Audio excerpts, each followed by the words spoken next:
el entendido que la política fiscal y financiera son fundamentales para la gestión del Estado, es importante que consideremos el contexto actual de la desregulación económica y la expansión de los mercados financieros, que cada vez se evidencia mucho más estrecha. En este video exploraremos cómo estas dos políticas se relacionan y cómo su combinación puede ayudar a enfrentar los desafíos económicos actuales.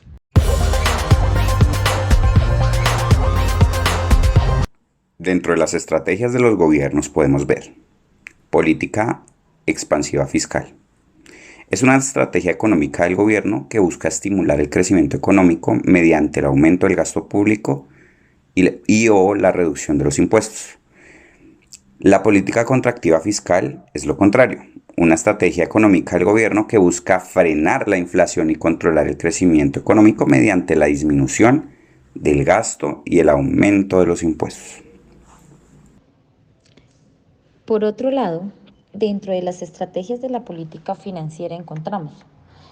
la política expansiva financiera busca estimular el crecimiento económico mediante la disminución de las tasas de interés y la expansión de la oferta monetaria. La política contractiva financiera busca frenar la inflación y o controlar el crecimiento económico mediante el aumento de las tasas de interés y la restricción de la oferta monetaria. Una política financiera prudente puede ayudar a respaldar una política fiscal sólida al garantizar que el gobierno tenga los recursos necesarios para financiar sus gastos y programas y al mantener la confianza de los mercados financieros y a los inversionistas. A su vez, una política fiscal bien diseñada puede tener implicaciones para la situación financiera del gobierno y su capacidad para llevar a cabo una gestión financiera responsable. Pero no todo es color de rosa, ya que en el contexto de la globalización que hemos venido viviendo, la supresión de reglamentos específicos en el sistema financiero, haciendo que se generara en paralelo toda una reestructuración de este en gobiernos que no se encontraban listos para ello,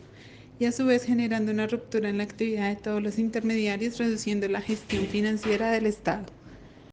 Para poder lograr el bienestar de la sociedad, el gobierno debe tener en cuenta la asignación de los recursos, la estabilización de la economía y la distribución del ingreso y la riqueza.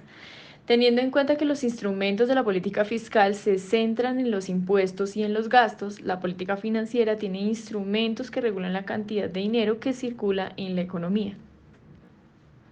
Un buen ejemplo es cuando el gobierno saca bajo de licitación el proceso de malla vial, lo que infiere en contratación de personas, adquisición de materiales, maquinaria y equipo, generando así un incremento en la actividad productiva de las empresas relacionadas con el sector de la construcción y el empleo, y estimula la demanda en cuanto promueve una reducción en la tarifa del impuesto de renta para las empresas que inviertan o puede reducir la tarifa del IVA.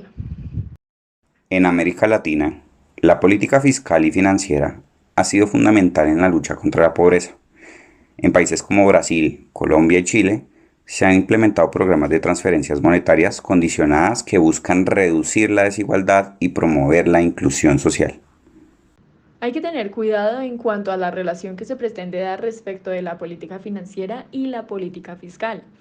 Si bien es cierto, están estrechamente relacionadas, una decisión que se tome de parte de los actores de cada uno en pro de una estructura eficaz en cuanto a un problema específico puede desencadenar toda una serie de inconvenientes que podrían ser irreversibles para la economía de un Estado que no se encuentre preparado. En el contexto actual podríamos ver muchas formas en las que se han tomado decisiones de política financiera y fiscal y los resultados que estos han tenido de acuerdo a su implementación. En el mandato del presidente Iván Duque, que comprendía del 2018 al 2022, presentó una reforma tributaria que reducía los ingresos del gobierno y aumentaba el déficit en cuenta corriente, la deuda externa. La reforma traía consigo exenciones para las empresas, lo cual promovía la inversión privada y la atracción de capitales, descapitalizando el Estado y limitando su capacidad de acción a través de la política social.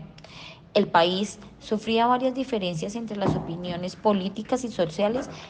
que generaron protestas entre los meses de noviembre y diciembre del 2019.